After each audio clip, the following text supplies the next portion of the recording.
Hello friends, welcome to சமையல் சம்பவம். இன்றைக்கி நம்ம சமையல் சம்பவம் சேனலில் ஒரு ஸ்வீட்டான ரெசிபி பார்க்க போகிறோம். அதிரசம் எப்படி செய்கிறதுன்னு பார்க்கலாம். இந்த அதிரசம் நிறையா பேர் சொல்லுவீங்க, சரியாகவே வரமாட்டேங்குது, இல்லைனா பிஞ்சு பிஞ்சு போயிடுது, இல்லைனா ரொம்ப ஹார்டாக இருக்குது அப்படின்ட்டு. இதை எப்படி சரியாக செய்யணுன்றதை இந்த வீடியோவில் பார்த்துடலாம். வாங்க இப்போ இந்த ரெசிபி எப்படி பண்ணுறதுன்னு பார்க்கலாம். நம்ம சேனலை ஃபஸ்ட் டைம் பார்க்குறீங்கன்னா சப்ஸ்கிரைப் பண்ணிக்கோங்க. அப்போ தான் நாங்கள் போடுற அடுத்தடுத்த வீடியோஸ் உங்களுக்கு வரும். முதல்ல இந்த அதிரசம் பண்ணுறதுக்கு தேவையான பொருட்கள் என்னென்னு பார்த்துடலாம்.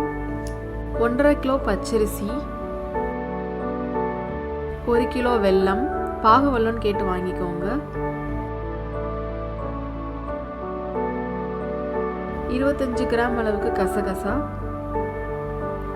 50 கிராம் சுக்கு, 25 ஏலக்காய் எடுத்திருக்கோம். பச்சரிசி வாங்கும்போது மாவு பச்சரிசின்னு கேட்டு வாங்குங்க.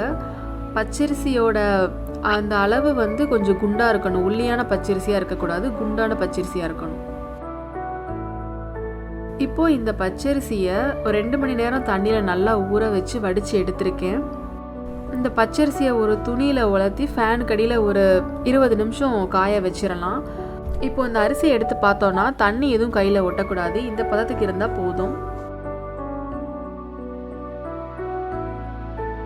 அடுத்து சுக்கு குட்டி குட்டியாக தட்டி வச்சாச்சு. ஏலக்காய்,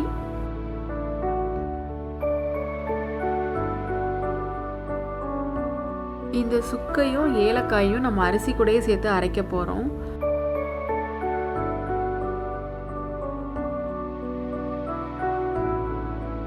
அடுத்து 1 கிலோ வெல்லத்தை தட்டி வச்சாச்சு. இப்போ பாகுக்கு 1 கிலோ வெல்லத்துக்கு 100 ml தண்ணி ஊற்றிட்டு இதை நம்ம பாகு காய்ச்சறதுக்காக எடுத்து வச்சிடலாம்.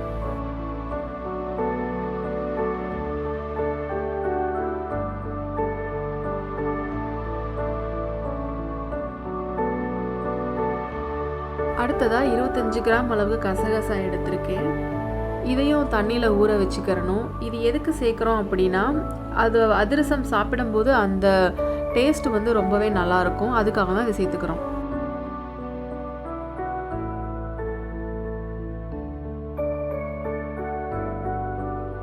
இப்போ பாகு காய்ச்ச ஆரம்பிச்சிடலாம். ஒரு பேனில் தட்டி வச்ச வெல்லத்தையும் நம்ம 100 ml தண்ணி ஆட் பண்ணோம்ல, அதோட சேர்த்து எடுத்துகிட்டு இதை பாகு பதத்துக்கு காய்ச்சிக்கிடலாம்.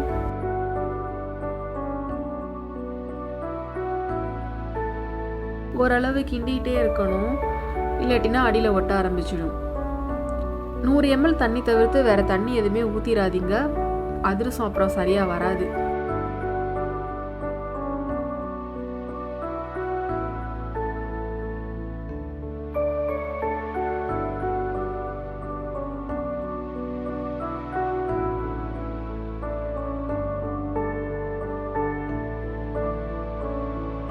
இப்போ கட்டிகள் எல்லாமே நல்லா கரைஞ்சிருச்சு.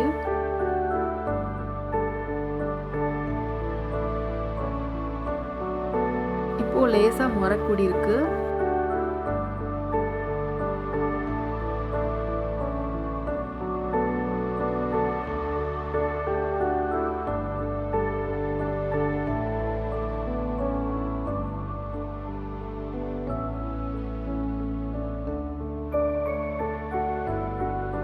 லைட்டாக நடுவில் மட்டும் கொதிச்சிட்டு இருக்கு பார்த்தீங்களா? இந்த ஸ்டேஜில் நம்ம ஆஃப் பண்ணிடலாம்.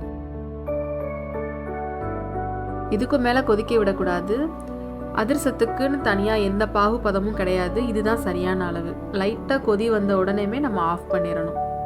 ரொம்ப கொதிக்க விடக்கூடாது.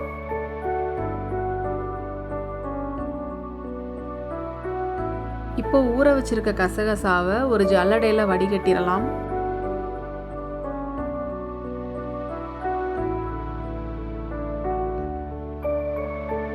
இதை நான் மாவோடையே சேர்த்துற போகிறேன்.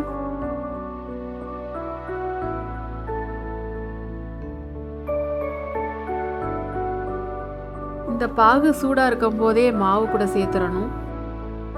இதுக்கு வடிகட்டி எதுவும் யூஸ் பண்ண தேவையில்லை. மெல்ல ஊற்றினாலே அந்த டஸ்ட்டு எல்லாமே அடியில் நின்றுக்கிடும்.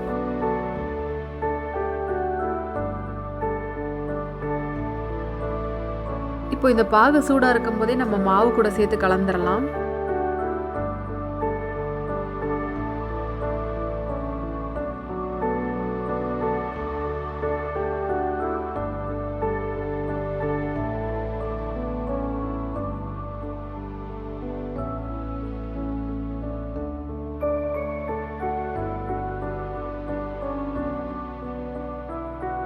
கட்டி எதுவுமே இல்லாத அளவுக்கு நல்லா கரைச்சிக்கிடணும்.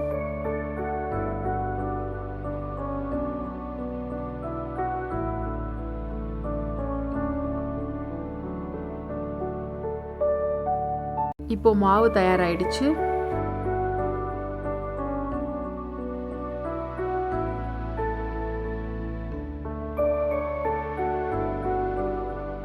மாவு தயாரானதுலேருந்து 24 மணி நேரம் நம்ம வெயிட் பண்ணணும். அப்பனா தான் அதிரசம் நல்லா வரும். இதுக்கு நீங்கள் சோடா மாவு எதுவுமே போட தேவையில்லை. இப்போ 24 மணி நேரம் கழிச்சு மாவு இந்த மாதிரி தான் இருக்கும். அடுத்ததா எண்ணெய் காஞ்சிடுச்சு.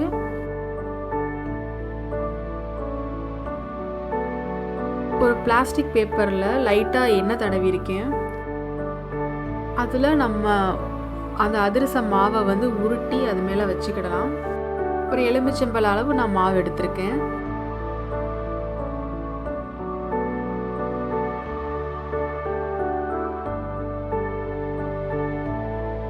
லேசாக தட்டி நடுவில் ஒரு ஓட்டை போட்டுக்கலாம்.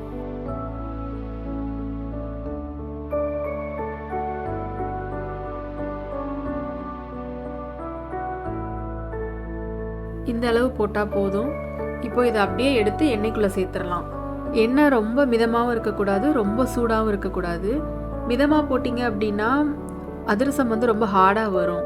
அதே நேரம் எண்ணெய் ரொம்ப காஞ்சி போச்சுன்னா கருக ஆரம்பிச்சிடும். அதனால் மீடியம் ஃப்ளேமில் வச்சுக்கோங்க. அப்போ தான் ரொம்ப நல்லா வரும்.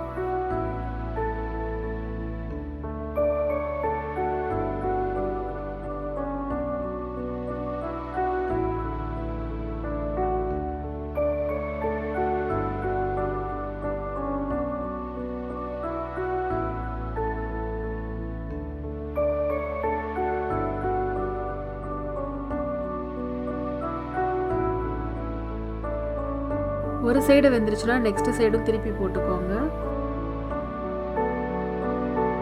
இப்போ இந்த கோல்டன் ப்ரௌன் கலர் வந்தோடனே நம்ம எடுத்துடலாம்.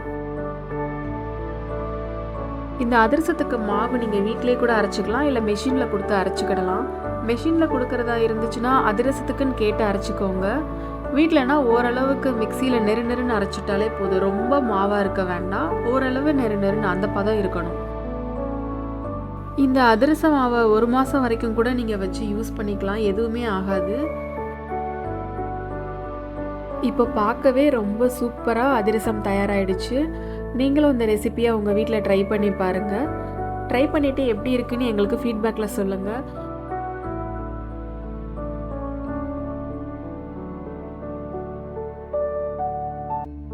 நம்ம இந்த மாவு அரைக்கும் போது சுக்கு, ஏலக்காய் இதெல்லாம் போட்டிருக்கிறதுனால குழந்தைங்களுக்கு நீங்கள் பயம் இல்லாமல் கொடுக்கலாம். டைஜஷன் ப்ராப்ளம் எதுவும் வராது.